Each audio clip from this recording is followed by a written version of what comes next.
Assalamualaikum Tun. Salam.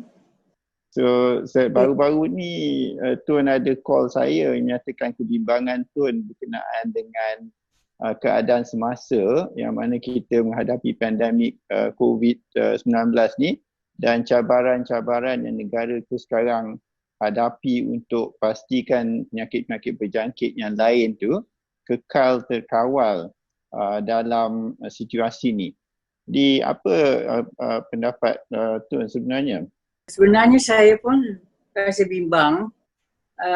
Khasnya bila dapat laporan daripada KP Kementerian berkenaan dengan ibu-ibu yang tidak membawa anak-anak mereka untuk imunisasi lagi. Saya fahamlah apa dia diorang sukar nak membawa anak-anak mereka sebab ada sebanyak sekatan PKP ni kan. Kita faham, tapi jangan pula ibu bapa mengabaikan imunisasi yang perlu diberi kepada kanak-kanak sebab polio dengan difteria masih lagi didapati sekarang ni. Saya pun setuju pasal banyak ibu bapa sekarang ni tak menepati tembus janji dia untuk vaksin, especially untuk penyakit polio dan difteria. Tapi Kementerian Kesihatan sekarang ni ada menyediakan perkhidmatan imunisasi walaupun kita ada jangkitan COVID-19 ni masih lagi terkawal dan perkhidmatan kesihatan kita masih berjalan dengan baik. Ya. Tapi Tun, mungkin ada ibu bapa yang lebih gerun ataupun takut kepada penyakit COVID-19 ni berbanding daripada penyakit-penyakit berjangkit yang lain seperti polio dan difteria.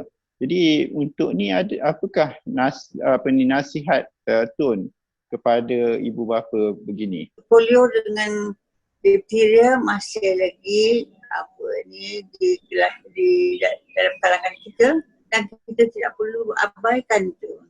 Mereka bawa jugalah anak-anak tu ke klinik yang diaturkan di hospital ataupun mana-mana yang biasa diorang pergi untuk mendapatkan imunisasi untuk anak-anak mereka. Ya, Tuan ada pernah cakap berkenaan dengan pengalaman Tuan dengan pesakit-pesakit difteria dan pesakit-pesakit polio masa Tuan bekerja dulu. Ada boleh Tuan share sikit pengalaman tu? Betul. Apa ni banyak orang dah lupa dah kan. Apa dia penyakit difteria ni. Mungkin apa orang katakan COVID-19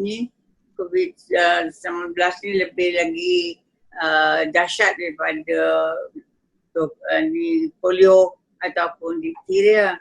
Tetapi jangan kita ambil ringan juga yang penyakit kanak-kanak yang boleh mendatangkan maut kepada anak-anak kita. Waktu saya bertugas di Kuala Lumpur pada tahun 1956, saya mendapati banyak difteria cases yang datang ke hospital, sesak nafas anak tu sampai muka tu biru dah macam nak meninggal. Saya perlu menghadapi tindakan yang dengan segera. Saya perlu tebuk lehernya untuk dia bernafas semula.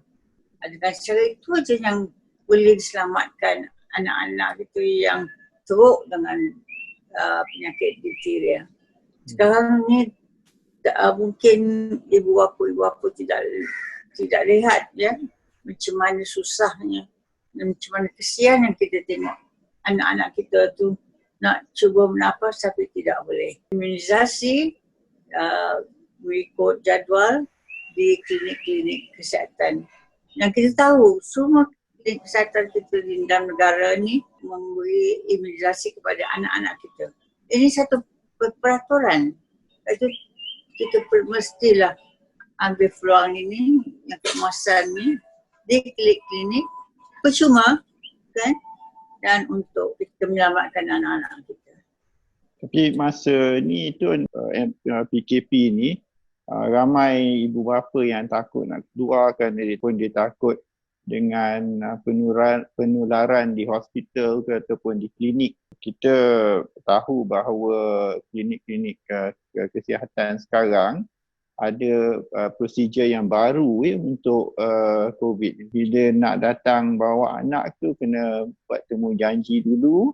Lepas tu mereka datang masa yang ditetapkan dan mereka akan hanya dibenarkan membawa seorang sahaja yang masuk dalam bilik imunisasi tu, bilik vaksin tu, either ibu ataupun bapanya, dan lepas tu mereka dapat cucuk tu dan mereka balik terus. Jadi ini adalah inisiatif daripada Kementerian Kesihatan dan banyak juga klinik-klinik swasta juga mengikutkan prosedur yang sama kerana mereka juga mengamalkan penjarakan di antara seorang pesakit dengan pesakit yang lain tu. Dan jadi kita dan bila kita pergi ke klinik tu, macam saya gunakan mask ini,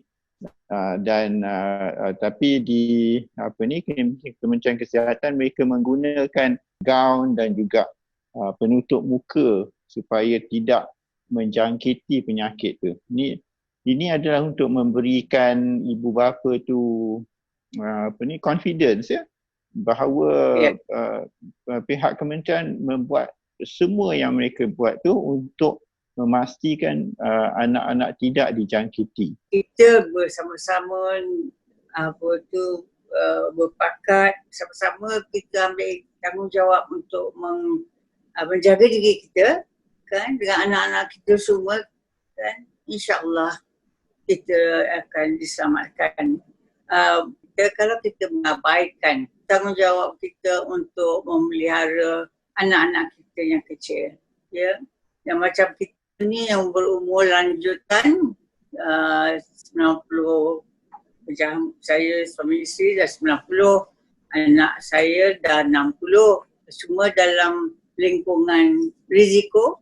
Kita mesti jaga-jaga supaya COVID ni tidak pula menjangkit kepada keluarga kita. Yang bila ibu perlu datang ke klinik untuk mendapatkan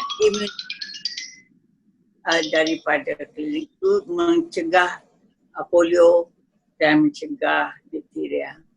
Polio dengan difteria sudah dihapuskan jauh lama sudah, tapi saya rasa sedih lah ya Zul, kita selalu sedih dengarkan difteria dah berlaku dekat Johor, polio pun begitu juga. Tu rasa nampaknya sia-sia ke kita punya urusan dulu ya dalam 50-an, 60-an menjaga anak-anak kita semua. Tapi insya-Allah ya Zul, kalau kita semua sepakat ya dan kita bertukar pengalaman dan berhubung dengan hospital, klinik-klinik yang kita dah biasalah berbuat tu, mudah lagi ya, lebih mudah dapat pergi ke hospital untuk anak kita mendapatkan dia punya imunisasi. Okey, terima kasih Tun atas nasihat yang Tun telah berikan tadi. Saya juga menggesakan supaya ibu bapa tak mengabaikan imunisasi anak mereka semasa pandemik ni, dan saya rasa dalam masa tempoh yang PKP bersyarat ni akan lebih mudah untuk ibu bapa keluar membawa anak mereka ke klinik masing-masing untuk injection ya. Jadi saya ucapkan selamat puasa Tun dan selamat hari raya awal-awal lagi, kerana tahun ni kita tak dapat lagi menziarah lagi, dan salam saya sekeluarga serta daripada tim Immunize for Life ni kepada Tun Dr. Mahathir dan juga Tun menjelang lembaran ni. Terima kasih Tun. Assalamualaikum dan take care. Saya pun mengucapkan juga selamat berpuasa, selamat menjadikan semua yang dinantikanlah pada Hari Raya Aidilfitri, insya-Allah. Selamat semuanya. Terima kasih Tuan. Terima kasih banyak.